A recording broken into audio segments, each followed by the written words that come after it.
Guys, welcome back to another vlog. Today's going to be a small bit different and we're going to focus a bit more on the training side of things. So I'm going through my final week of my mesocycle, so week 5, meaning that all my sessions are going to be pushed close, if not tough failure, which means the sessions are just that little bit more exciting. I'm going to give you a small bit of a talk about training and how you might set up your training to make sure that you're maximizing your training and maximizing your muscle growth potential. Whether you're gaining, whether you're eating in a calorie surplus or you're cutting, you still want to maximize your training, because at the very least you want to maintain your muscle, so you want to make sure you're getting the best out of your training. So I'm going to give you a small bit of talk of how you would do that, and I'm also going to take you through one of my pull sessions today. I'm going to talk you through the session. I'm also going to talk you through about why it's important not always to go to failure, but why you can go to failure sometimes, and why you got to do it smartly, and how you can actually recognize if you've gone to failure in certain exercises. Hope you enjoyed the video, guys. You might subscribe to the channel and like the video if you get a chance. It'll just really help me to get more views in the video and just to put out more content. So guys, last week I took you through an explanation of how you might set up your own nutritional plan when you're trying to get muscle. So this week I'm going to go through how you might set up your training plan and some of the overarching factors that you need to implement when you're doing it, and the most important things. So there's many ways to create a training plan, and there's many training plans out there that you can do, but there is a few factors that you always need to consider if you're going to keep progressing optimally throughout. So when you're trying to get muscle, training and nutrition, they work in unison for sure, but I would say training is probably actually the most important factor. So making that top priority is going to be very important. If you're not giving your body the signal or the stimulus to grow, it's just not going to do it. You can eat all the food in the world, but you're only going to be gaining body fat if you're overeating and you're not training right.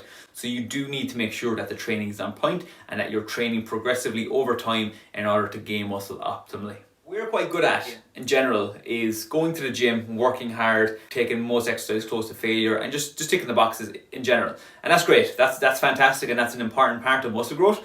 What we're not so good at is the recovery side of things. If you're trying to improve any fitness characteristic, this concept is extremely important, and it's the concept of adaptation. What it is SRA. So the first thing you need to do is you need to stimulate or give your body a stimulus. Okay, so in terms of trying to gain muscle, that stimulus is obviously the weights in the gym, taking every exercise close to failure and putting in enough volume. So that's the part where most people get right. They do that pretty well. We can push it for the most part.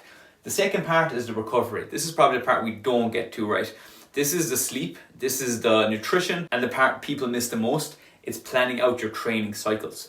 So what most people do is they go to the gym, they'll push it, and they'll just keep pushing it until they either get sick of it, they get injured, or they just burn themselves out. What you should do if you're trying to get the most out of your training is you should plan in what I call mesocycles. So a mesocycle basically is just a block of training, generally lasting between 4 to 6 weeks. So the paradigm I usually like is just like a 5-week accumulation where you're building up, and then you have like a rest week on week 6, which is your deload. A deload is basically just a decrease in volume, a decrease in intensity, and just a recovery week where you're still training the exercises, so you're still keeping that movement pattern in check, but you're letting the fatigue dissipate so that when you come back in the week after and repeat the cycle, you're fresher and you can go again and keep repeating the cycle and still keep everything fresh. It's really important as well because it just gives you a chance in a month to kind of reevaluate the program, make sure everything's working, make sure all the movements are working well for you, and if you need to make any tweaks, you can do it at that stage. If you just keep pushing it and pushing balls to the wall with no recovery,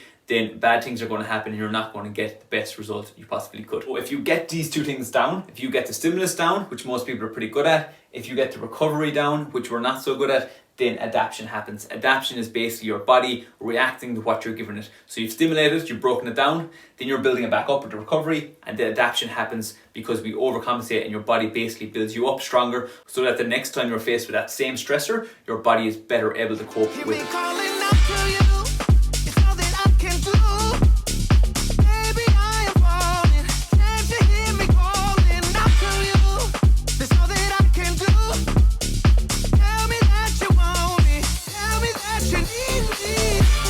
So guys, that was our first set. We do a top set.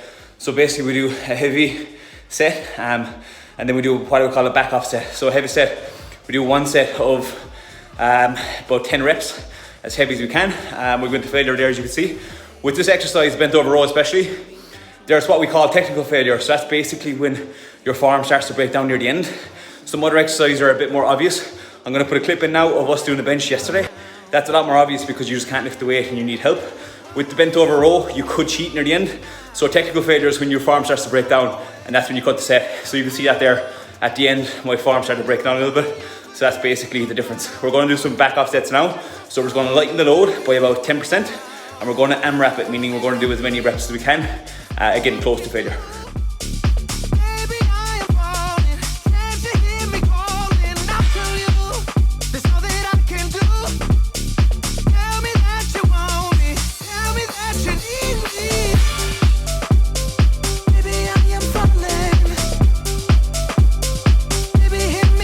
Right, so guys, as you can see, second exercise is a lat pull down. So this is a vertical pulling movement as opposed to the first one, which was a horizontal pulling movement. So basically they're just hitting the back in different ways.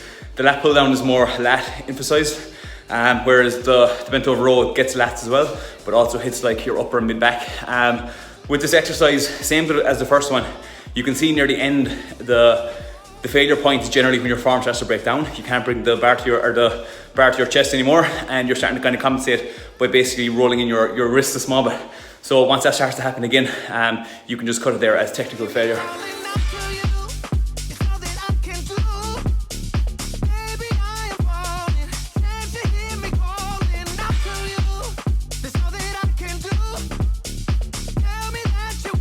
So straight after the lat pull down, we're finishing off the lats with a reverse cable pullover. So basically it just isolates the lats with this exercise.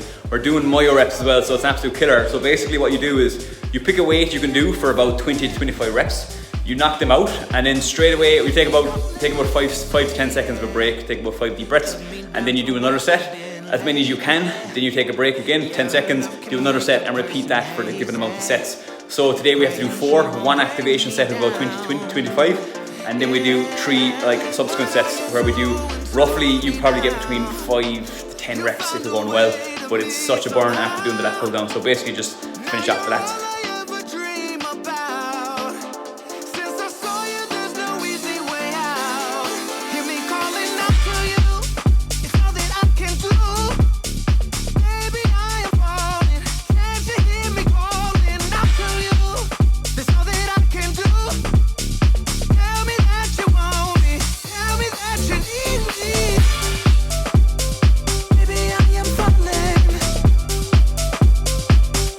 Right, so we're on to our last 3 exercises. They're all isolation work. So you just saw there we did the preacher curl with the easy curl bar. So we're taking them to failure, obviously. It's not a big deal if you take all of them exercises to failure on most weeks. Now, again, you can leave a few reps in the tank if you want, but with isolation, because it's not as systemically fatiguing, in other words, it's just not as demanding to the body, it's not going to affect you as much as doing like a compound exercise, such as a deadlift or a back squat or a bench press, because that's just a lot more centrally fatiguing. So generally it just wrecks you a lot more. So isolation exercise, not a big deal to take the failure all the time, but yeah, compound it definitely. Just if you're doing a lot of pulling movements and your grip becomes a limiting factor, I would recommend you getting some like grips. These are Versa grips, they're probably more expensive, but basically the aim of these is just to take the pressure off your grips. So if you've seen there, we did a lot of pulling movements, so lat pull down, bent over row, and just holding the bar a lot, even the biceps. So your forearms start to get sore and your grip starts to go. So you don't want that to be the limiting factor when you're working out. So for instance, we're going into dumbbell shrugs now, and we don't want our grip to go up before our traps go up. So basically what these do, they just wrap around the dumbbell, both sides, and it just takes the pressure off your grip. So really, really handy for any pulling movements that your grip is a limiting factor in. Losing myself, I'm losing myself tonight. Losing myself, I'm losing myself tonight. With your love. Your shoulders. So a lot of people do front delt work, side delt work, overhead work, but a lot of people neglect the backs of the shoulders. So yeah, just a good one to isolate that. Here all he's doing is pulling to his forward as best he can, controlling on the way back.